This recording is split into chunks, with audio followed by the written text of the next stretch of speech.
From the Presidential Palace, Manila, Dateline Malacañang.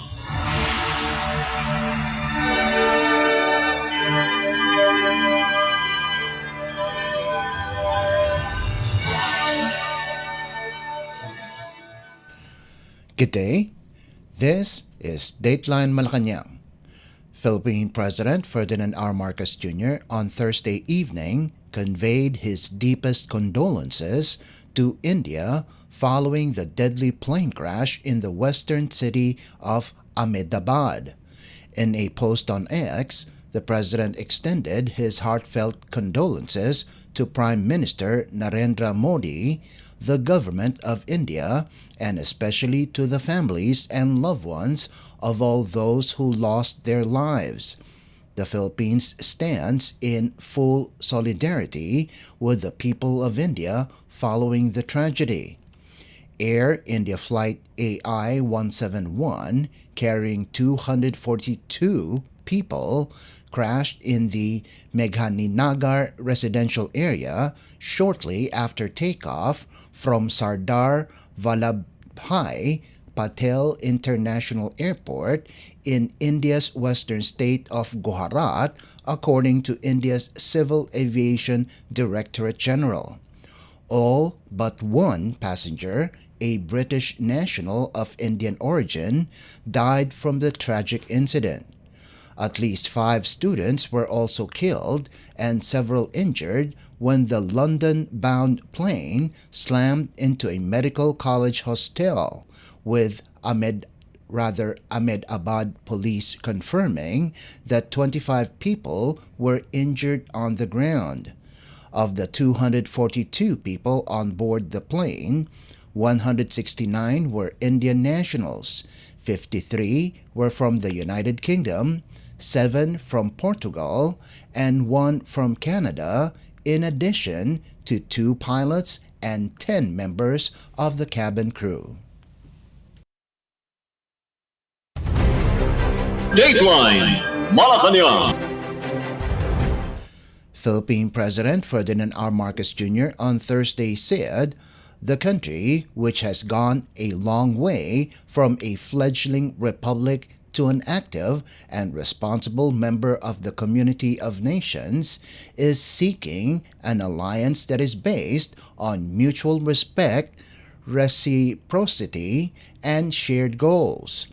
Speaking before members of the Diplomatic Corps during the Vent d'Honneur at Malacañang Palace in Manila, the president touted that his administration has made great strides in reintroducing the Philippines to the world as a country that is open for business and looks forward to mutually beneficial cooperation with states with shared values and aspirations.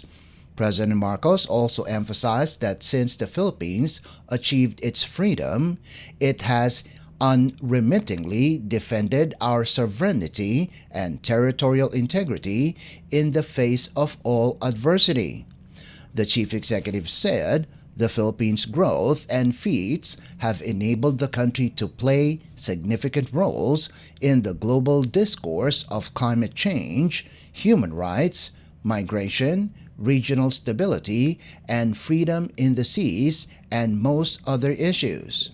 President Marcos Jr. said, "The country's independent foreign policy is a proactive policy that is true to ourselves, responsive to the needs and aspirations of our people."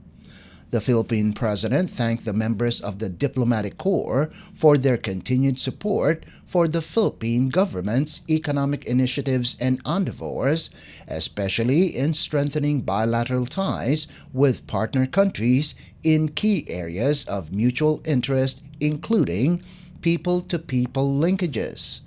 President Marcos assured them that the Philippines is set to achieve its 6% growth target in the coming quarters, driven by a steady fiscal consolidation, easing inflation, and progress in trade negotiations with key partners. When I first took office 3 years ago, my marching orders to our Department of Foreign Affairs and our foreign services were clear. reintroduce the Philippines to the world, inform the global community that the Philippines is open for business and that we seek mutually beneficial cooperation with countries around the world who share our values and our aspirations. In a manner of speaking, these marching orders are similar to the gargantuan task our revolutionary government had to accomplish when the Philippines declared independence on this day in 1898, when our envoys had to secure international recognition of our nascent republic.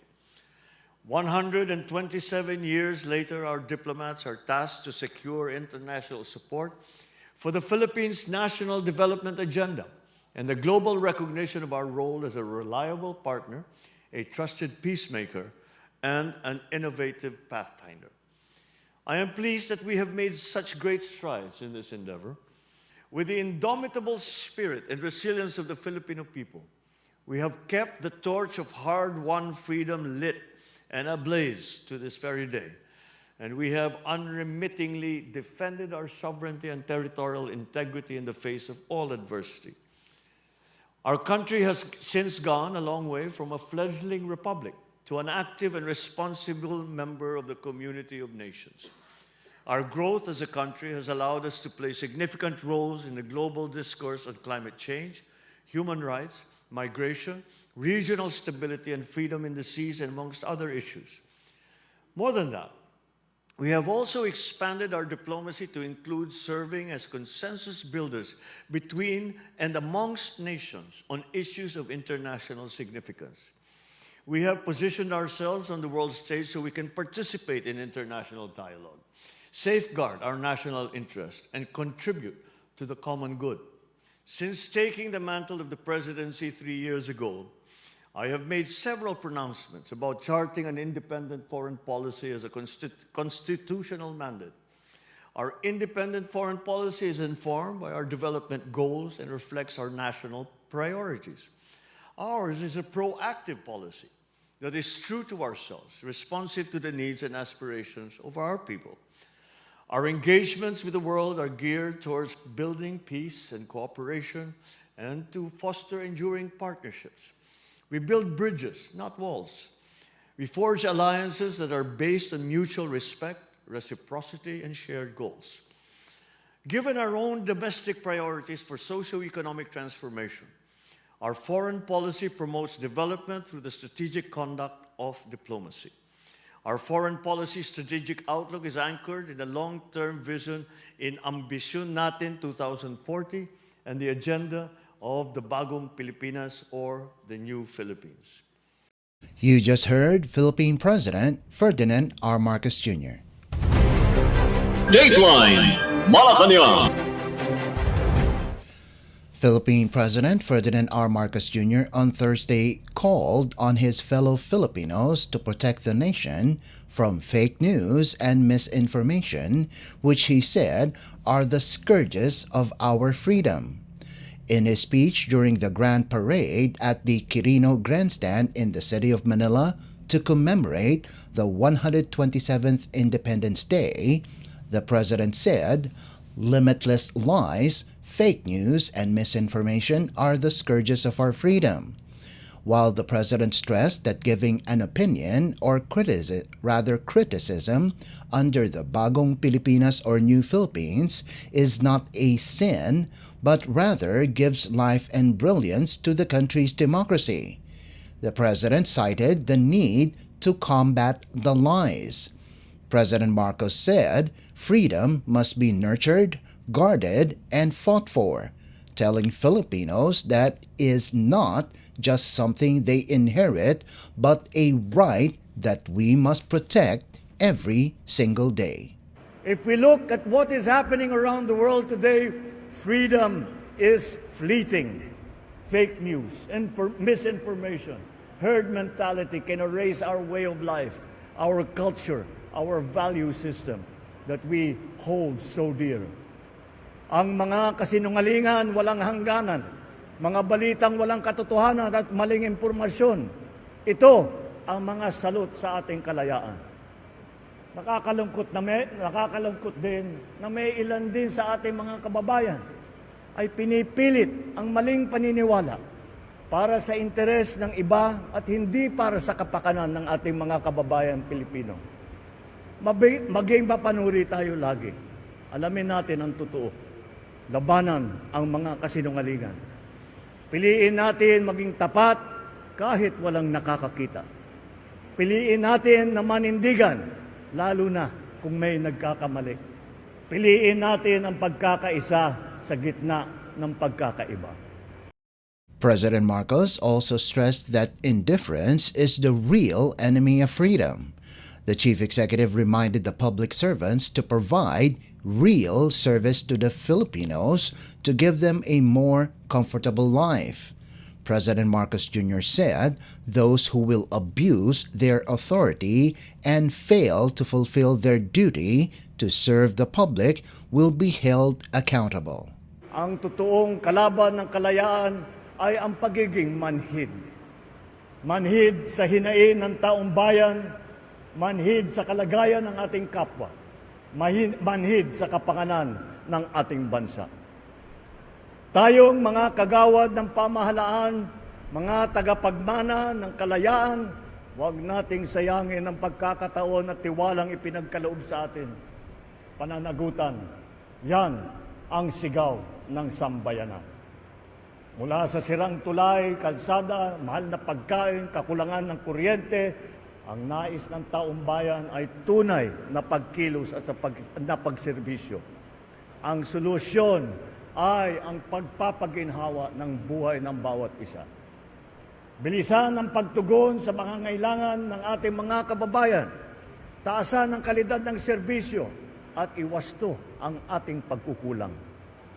Pananagutan natin hindi lang ang mga umaabuso sa tungkulin, maging ang mga nagkukulang sa paglilingkod.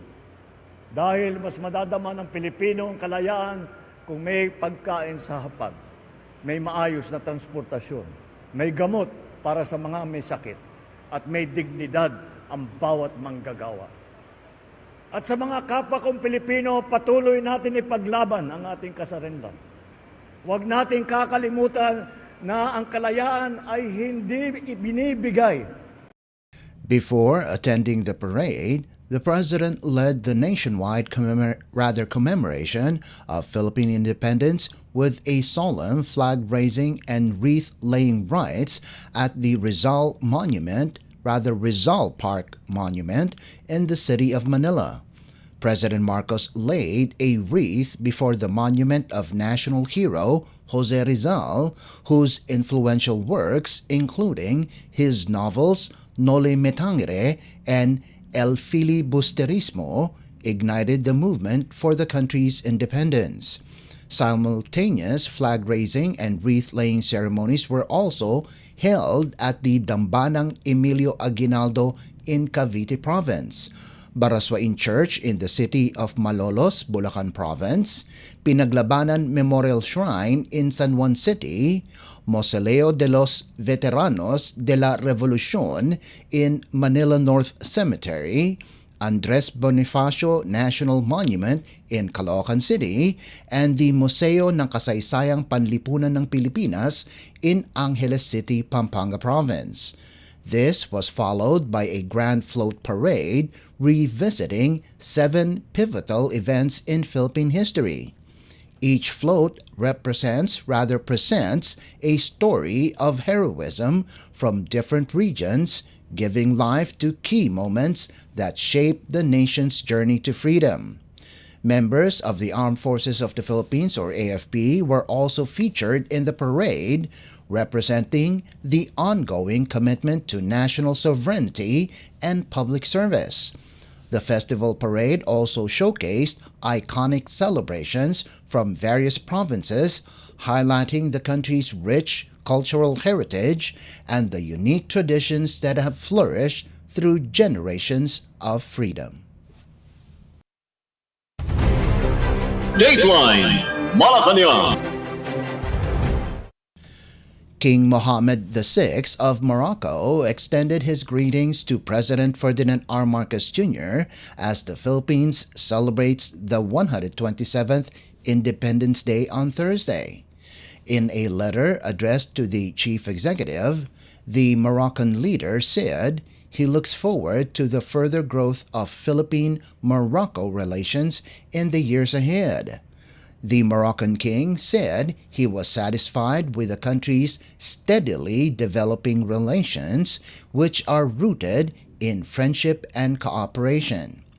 United States Secretary of State Marco Rubio similarly congratulated the Filipino people while he recalled the strong U.S.-Philippine relations rooted in history.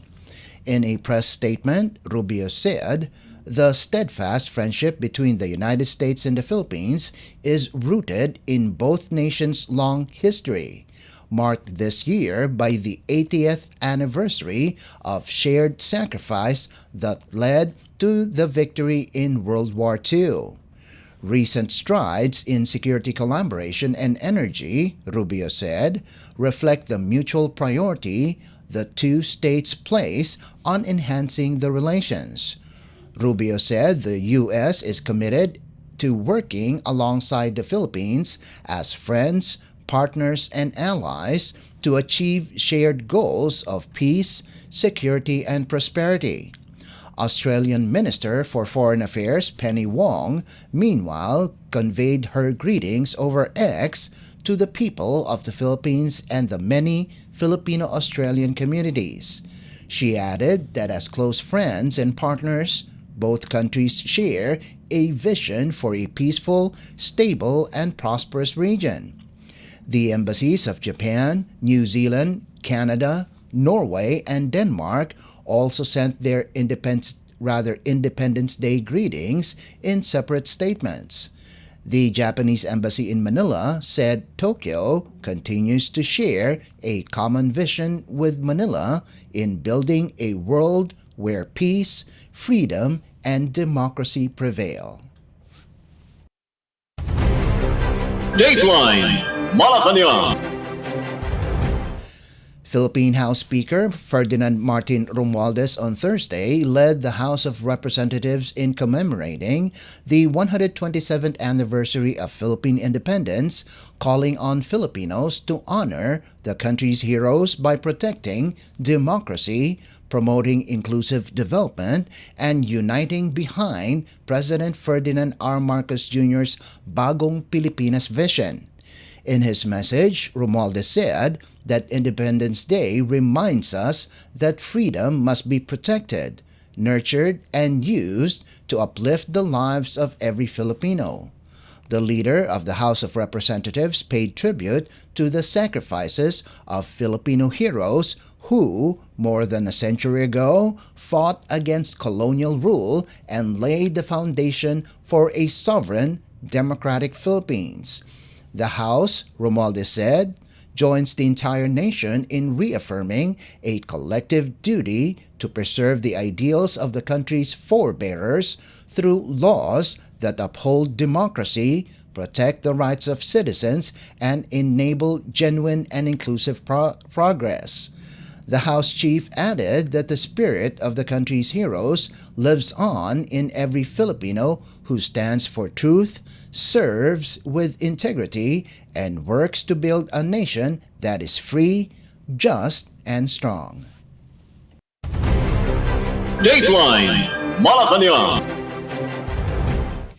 As the country observes its 127th Independence Day with the theme Kalayaan, Kinabukasan, Kasaysayan, Philippine National Police or PNP Chief General Nicolas Torre III called on all police officers to continue serving the Filipino people well.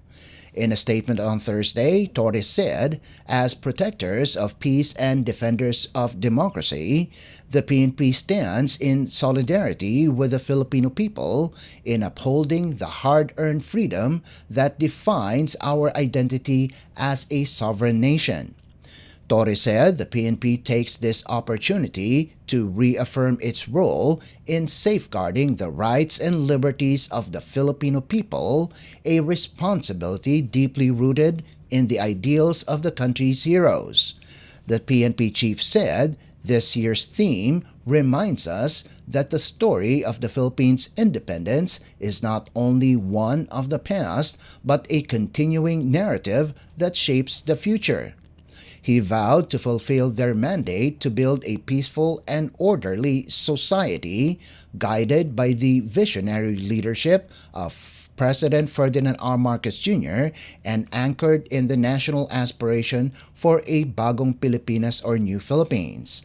The PNP deployed a total of 10,969 personnel from various units and support offices across Metro Manila to ensure peace, order, and public safety throughout the day's celebrations. Dateline Malacañang. In other news Thursday, an overseas Filipino worker or OFW who had been sentenced to death in Saudi Arabia has been acquitted and safely repatriated to the Philippines following sustained legal and diplomatic efforts by the Philippine government. In an interview during the Mega Job Fair in Quezon City, Department of Migrant Workers or DMW Secretary Hans Leo said the OFW had been detained at the Riyadh General Jail since September of 2023 over drug-related charges and was convicted in September of 2024. The OFW was acquitted early this year and repatriated to the Philippines on June 10th.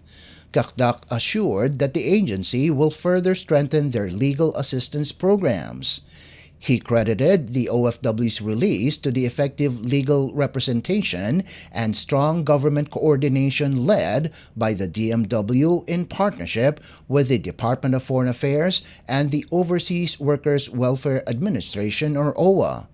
The DMW said the OFW is currently under OWA's care at a hotel in Pasay City while preparing for his return to his hometown in Butuan City. Kakdak said the government would also provide financial assistance and livelihood support to help the OFW rebuild his life.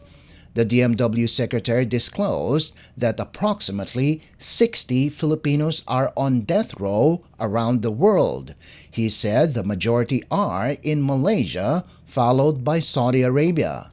Kakdak added that the DMW regularly visits detained OFWs, assuring that the DMW lawyers are on top of every case. Dateline Malacañang.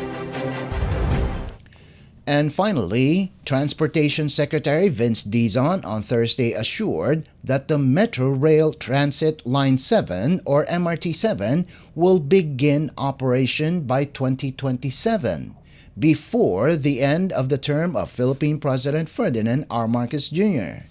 In an interview during the inspection of the MRT7 depot in Quirino Highway, Quezon City, Dizon said the MRT7 has been delayed for over a decade and will finally be completed in line with the President's order to accelerate the project's timeline. In addition, he said the construction of the Common Station project will also need to be accelerated to allow commuters to transfer between MRT7, MRT Line 3, and the Light Rail Transit or LRT Line 1. Once completed, he said the MRT7 will shorten travel time from North Avenue in Quezon City to San Jose del Monte in Bulacan Province, in addition to alleviating vehicular traffic along Commonwealth Avenue. He commended the San Miguel Corporation, the project contractor and operator, for creating a best practice that can be emulated by other rail projects of the Department of Transportation. To date, the MRT7 has an overall progress rate of 83.08% and will serve an estimated 600,000 passengers per day during its first year of operation. Dateline Malacañang. And that concludes this edition of Dateline Malacañang. For Radyo Pilipinas World Service, this is Leo Magpayo. Good day and stay safe. From the Presidential Palace, Manila, Dateline Malacañang.